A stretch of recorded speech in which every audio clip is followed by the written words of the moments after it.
E quero convidar os irmãos a abrirmos em Romanos. Voltamos a Romanos capítulo 12. Nós iniciamos o estudo deste capítulo há algum tempo e vamos prosseguir nele. Romanos capítulo 12.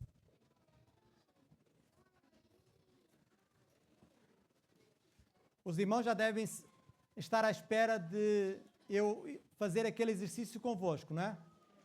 Eu espero que todos já saibam. Mas se ainda não souberem, ainda vamos ter uma série de mensagens no capítulo 12 Romanos e até ao final os irmãos vão saber de cor os 2 primeiros versículos. Então vamos recitá-lo de cor. Tirem os olhos da Bíblia agora, tá bom? Tentem memorizar esses versículos, porque podem não reter mais nada, mas se reterem esses 2 versículos, eu dou-me por satisfeito. Se os aplicarem, não é só reter, é aplicar também. Então vamos recitar de cor. Rogo-vos, pois, irmãos, pelas misericórdias de Deus, que apresenteis os vossos corpos em sacrifício vivo, santo e agradável a Deus, que é o vosso culto racional. E não vos conformeis com este mundo, mas transformai-vos pela renovação da vossa mente, para que experimenteis qual seja a boa, agradável e perfeita vontade de Deus.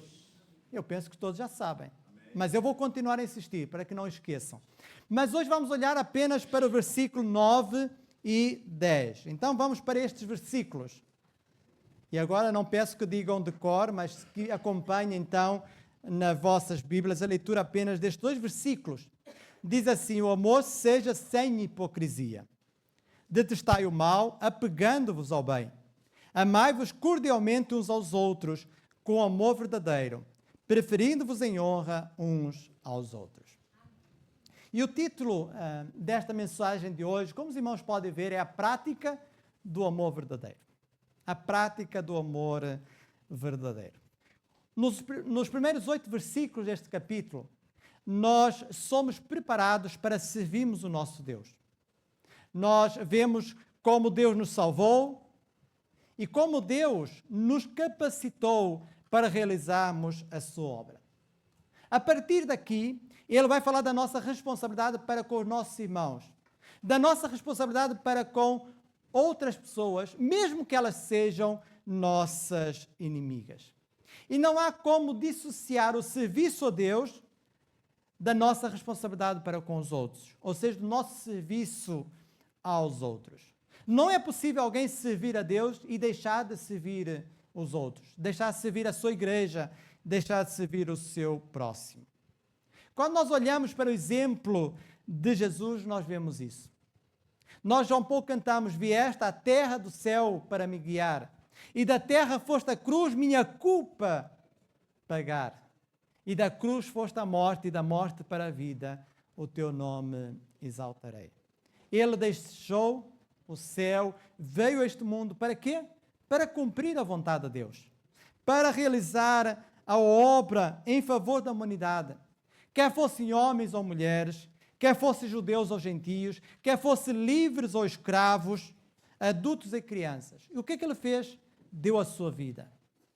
Entregou-se para resgatar muito do poder do pecado. Ele veio servir a Deus e veio servir o próximo, veio nos servir a nós. E ao servir, ele demonstrou um grande amor para com a humanidade. E nós somos encorajados a seguir este amor, a praticar este amor na nossa vida, nas várias dimensões, nas várias áreas. Não é apenas quando estamos num contexto de igreja, lá fora, no trabalho ou em qualquer outro lugar, mas não de qualquer maneira. Não de qualquer maneira. E o texto vai nos chamar a atenção para isso. Não devemos fazer isso de qualquer maneira. E a partir da expressão o amor verdadeiro, nós vamos analisar este texto. Porque diz o amor seja sem hipocrisia, seja sem fingimento. Podemos olhar para positivo, o amor seja verdadeiro. O amor seja verdadeiro, autêntico, real. E a palavra que está aqui para amor é a palavra ágape. Uma palavra, um verbo muito importante, ou um substantivo muito importante nas Escrituras. E nós vemos este tema ao longo desta carta.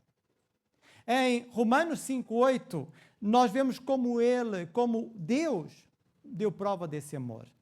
Mas Deus prova o seu amor para conosco, em que Cristo morreu por nós, sendo nós ainda pecadores. Então ele demonstrou o que é amar.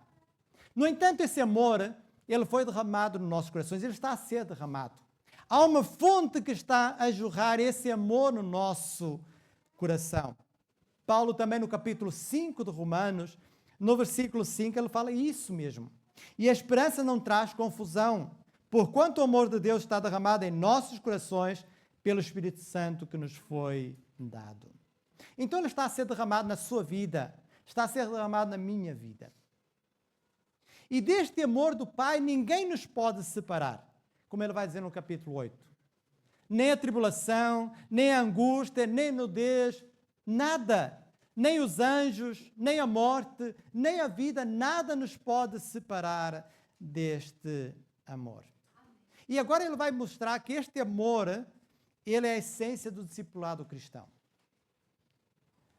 Daqui em diante, do capítulo 12 ao capítulo 15, nós vemos ele então falar sobre o amor. Um amor que domina os nossos corações, um amor que tem que estar presente. A ponto dele dizer no capítulo 13, versículo 8, a ninguém fiqueis devendo coisa alguma, exceto o quê?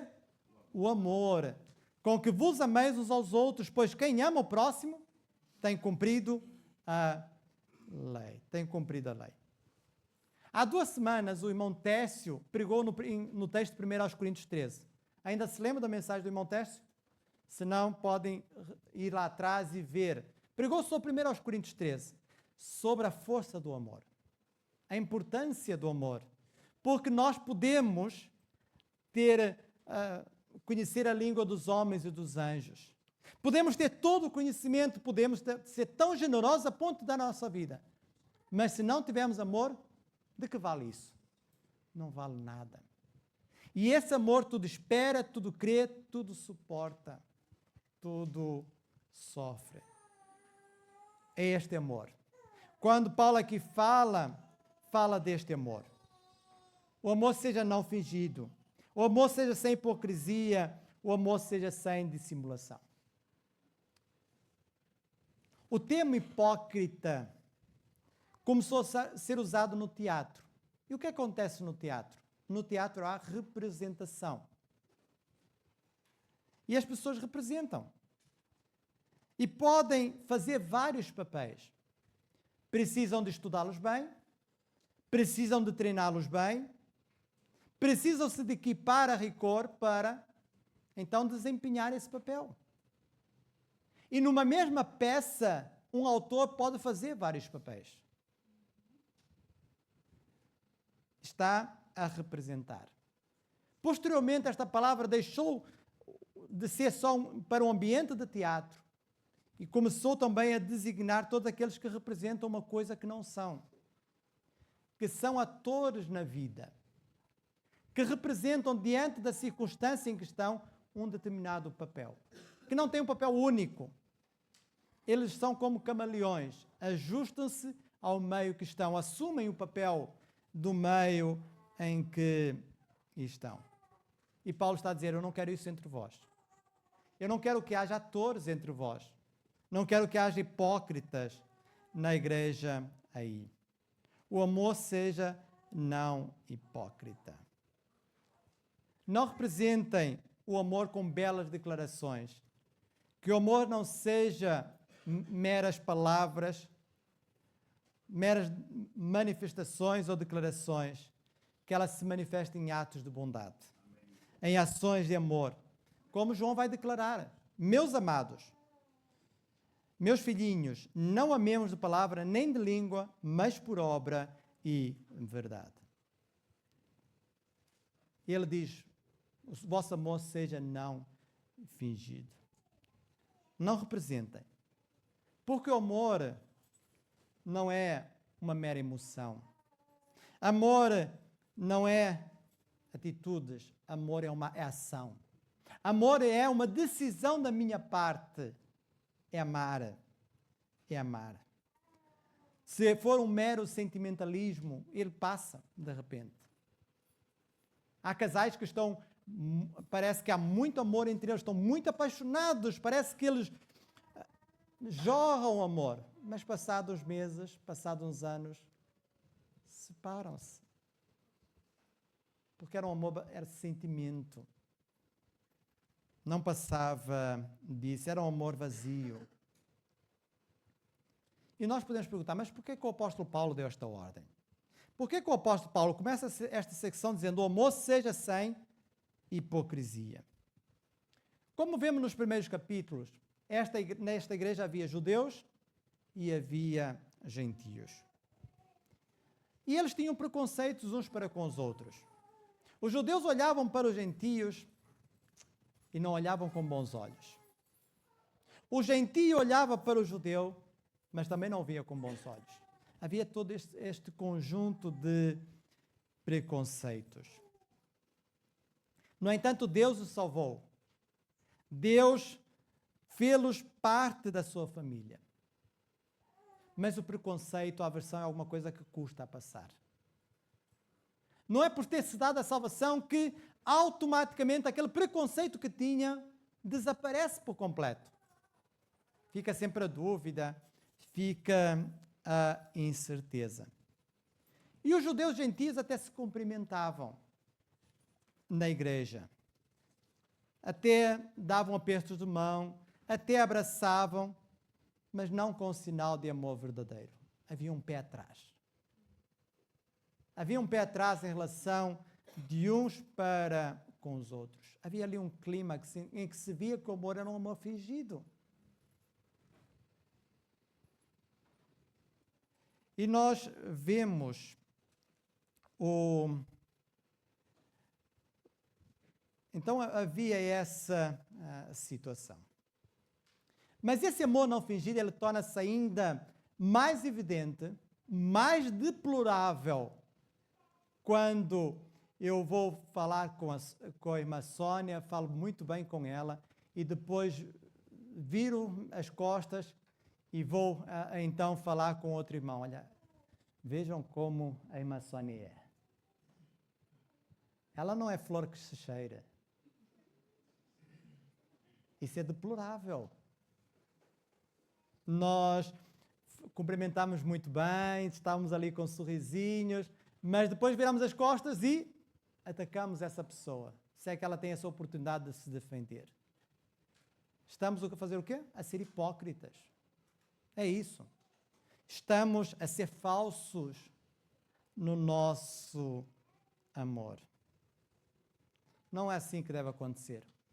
O que é que Jesus fez? Separou o muro de separação que havia entre os povos. Já não temos mais o muro de Berlim a separar-nos. Agora há uma unificação. Somos família de Cristo. Mas ele vai dizer, o amor verdadeiro, o que é que faz? Busca o bem. Versículo 9. Detestai o mal, apegando-vos ao bem. O amor verdadeiro busca o bem.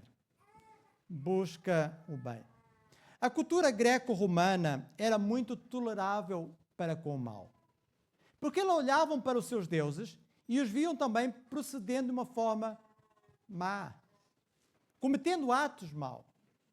Segundo a concepção dos pagãos, os deuses desciam do Olimpo, vinham a este mundo e faziam coisas más.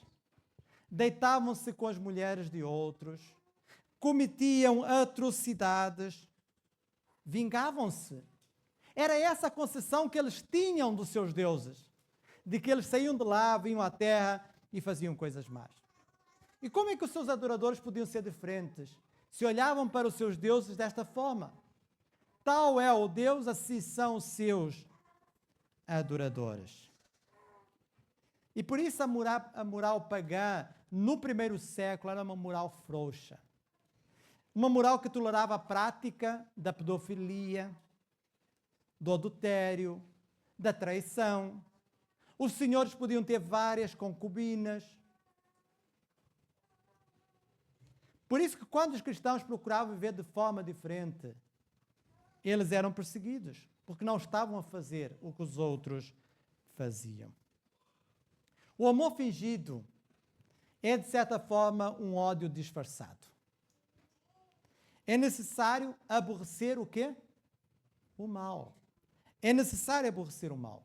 É necessário aborrecer tudo aquilo que é contrário à santidade de Deus.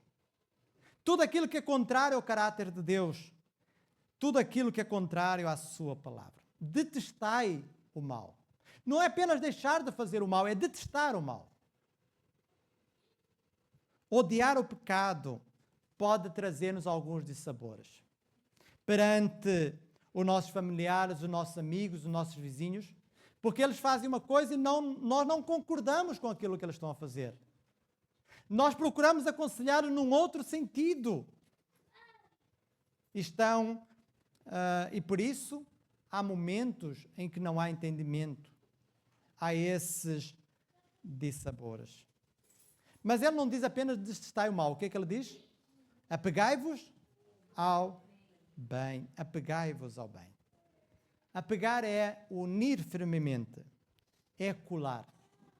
Já alguma vez colaram duas folhas uma à outra? E depois tentaram separá-las?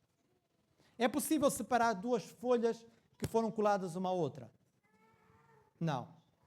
Porque vai ficar partes de uma na outra. Não é? Por mais que nós tentemos, vai ficar. A ideia é esta mesmo, é colar de tal modo que não é possível separar. Que não é possível desunir. É esta ideia aqui. E este bem que ele pede fazer, apegando-vos ao bem, ele está relacionado com tudo aquilo que Deus quer. Com tudo aquilo que a palavra de Deus nos mostra. Não são os homens, não são os governos, não são as práticas deste mundo que determinam o que é bem, o que é bom. Porque se assim fosse, há coisas que para este mundo são boas, mas para nós não são. Por isso o apóstolo Paulo diz: todas as coisas me são lícitas, mas nem todas me convêm.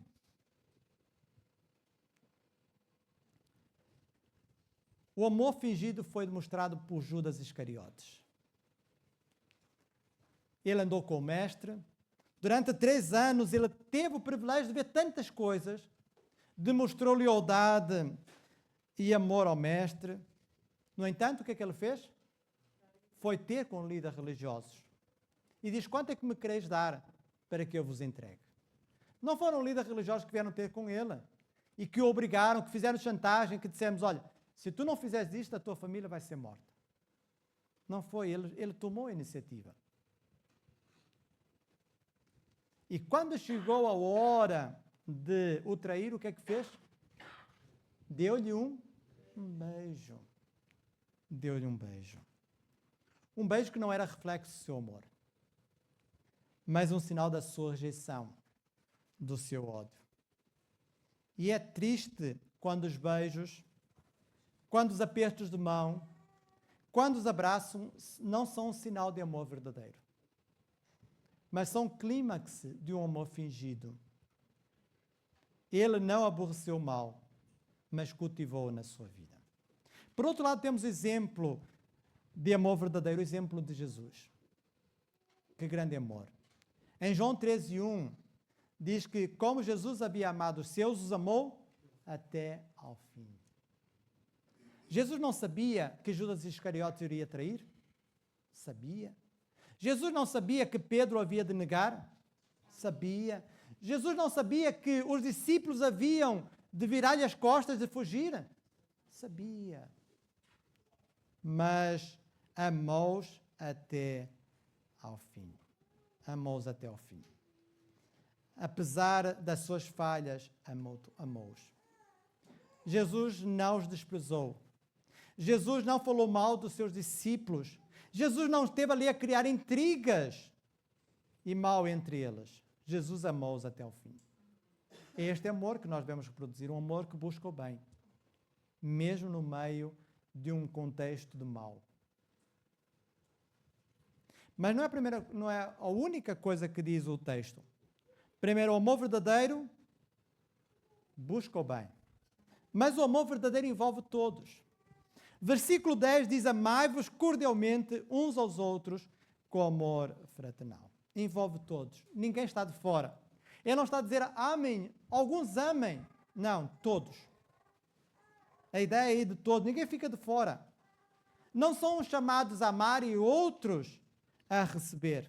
Cada um deve amar o outro, mesmo que deste não haja a correspondência que era esperada. E quando nós olhamos para o versículo 10, nós não encontramos aí uma opção, nós encontramos aí uma ordem.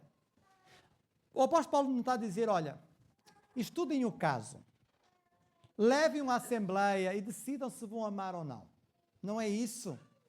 Amem. Amai-vos cordialmente. É uma ordem. É uma ordem que ele é dada. E esta ordem está em plena sintonia com a ordem que Jesus deu.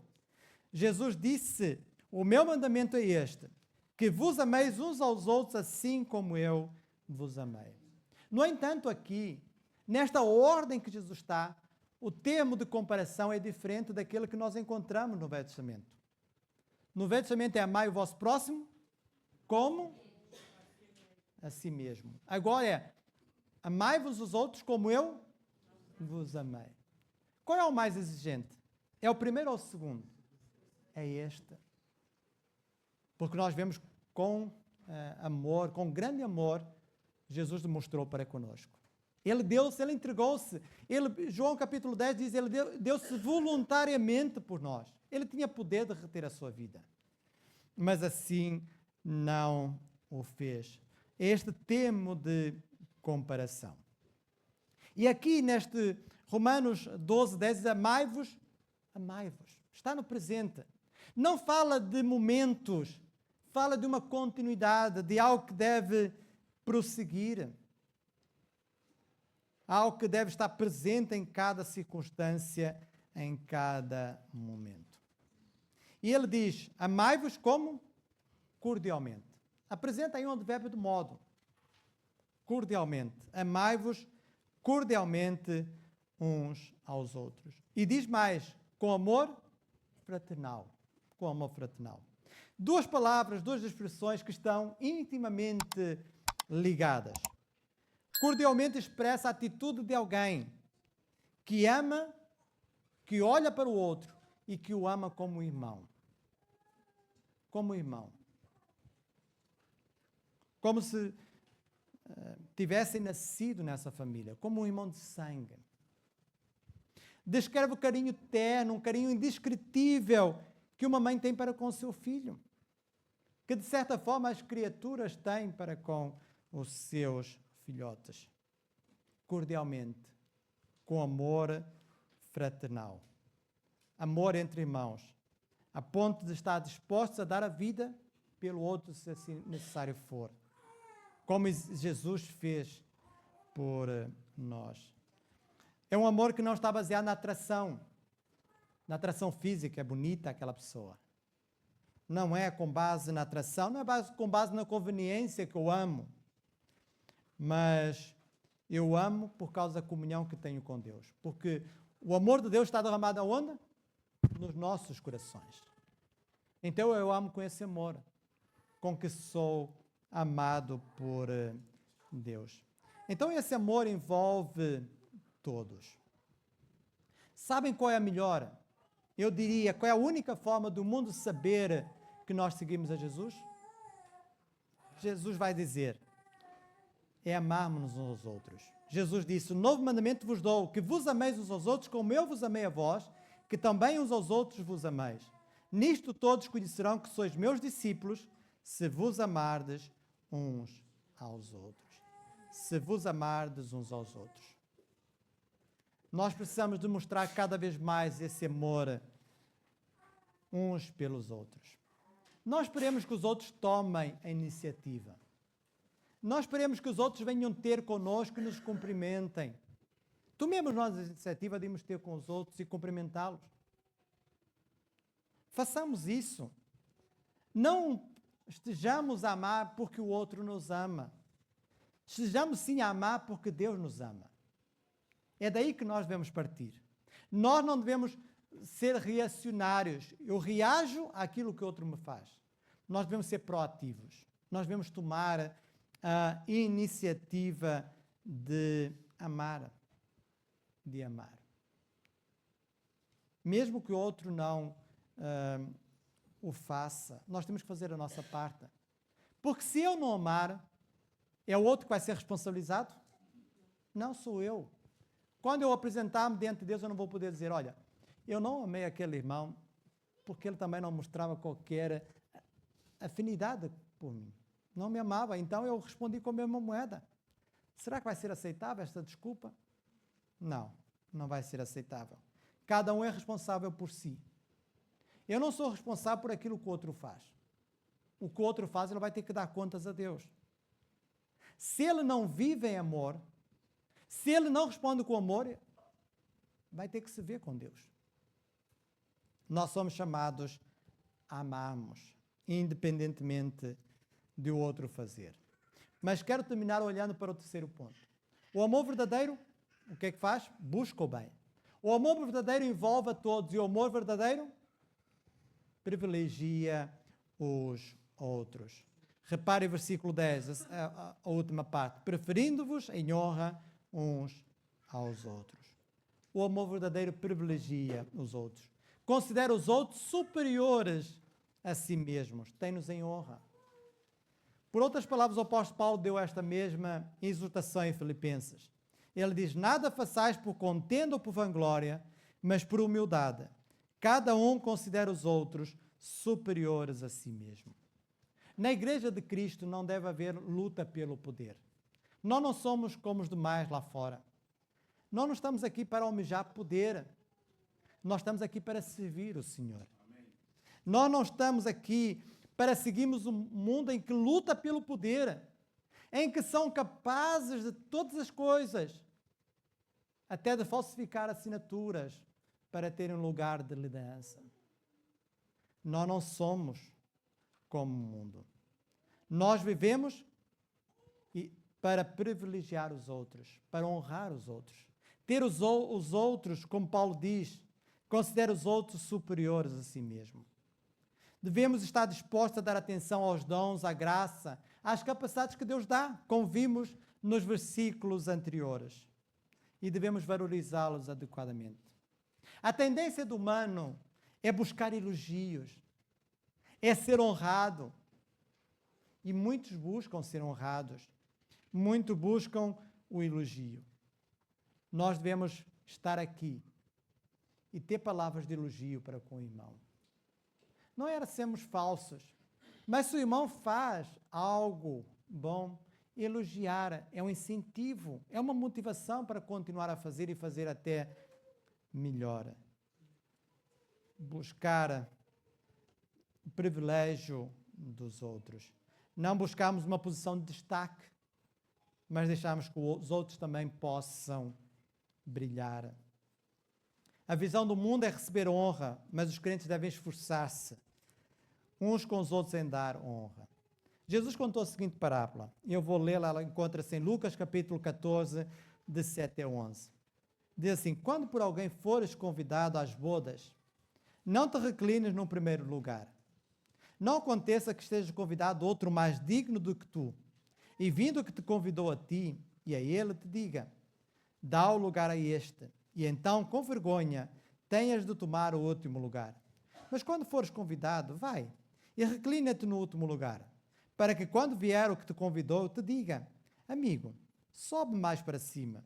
Então terás honra diante de todos os que estiverem contigo à mesa. Porque todo o que a si mesmo se exaltar, será humilhado, e aquele que a si mesmo se humilhar, será exaltado. É importante dar preferência aos outros na nossa vida. Que eles sejam honrados, que eles tenham preeminência, em vez de buscarmos o primeiro lugar. Nós sabemos que isso é difícil. A tendência do ser humano é ser orgulhosa. A tendência do ser humano é chamar a atenção. É estar num lugar de destaque. Mas o lugar de destaque entre nós, aquele que tem o lugar central de destaque é Jesus. É Ele. Nós estamos aqui para servi-lo e honrá-lo. Mas também devemos procurar ter os outros em consideração. Porque não estamos sós neste mundo, somos uma família. E se nós honrarmos os outros, nós também vamos ser honrados. Quando eu procuro alegrar a minha esposa, eu também vou ser alegrado por ela. É ou não é, casais? É. E é assim também que acontece na nossa relação uns com os outros. Quando nós valorizamos o outro, nós também acabamos por ser valorizados. É um caminho de duas vias. Vai e volta. Aquilo que nós semeamos, isso também nós colhemos. E se cada um de nós fizer isso, todos irão beneficiar, porque de certa forma, todos acabarão por ser honrados, como eu disse. Concluindo, muito rapidamente, o amor verdadeiro, primeiramente, o que é? Busca o bem, não o mal. Lembre-se disso, o amor verdadeiro busca sempre o bem. Apesar de sermos diferentes uns dos outros, nós devemos buscar o bem uns dos outros. Nós devemos estar tão apegados à palavra de Deus que nada nos afasta de seguirmos o exemplo de Jesus, amando-nos até ao fim. Segundo ponto para a nossa conclusão, o verdadeiro amor envolve todos. O mandamento de Deus são mandamentos que envolvem mutualidade. Amai-vos uns aos outros, consolai-vos uns aos outros, servi-vos uns aos outros. E poderíamos continuar por aí adiante. São mandamentos mútuos que envolvem a todos. Todos nós somos chamados, em particular, neste texto, a amarmos-nos uns aos outros. E o amor verdadeiro também privilegia os outros. Coloca os outros em primeiro lugar, não busca o seu interesse, mas sim o dos outros. Que Deus nos ajude a cultivarmos um amor verdadeiro. Que de modo algum o nosso amor seja um amor fingido, seja um amor hipócrita, mas um amor verdadeiro, para que o mundo saiba que somos discípulos de Jesus. Amém. Para que Ele possa ser glorificado. E termino com as palavras de Jesus. Nisto todos conhecerão que sois meus discípulos, se vos amardes uns aos outros. Que o mundo possa ver que nós somos discípulos de Jesus, pelo amor que temos uns para com os outros. Amém?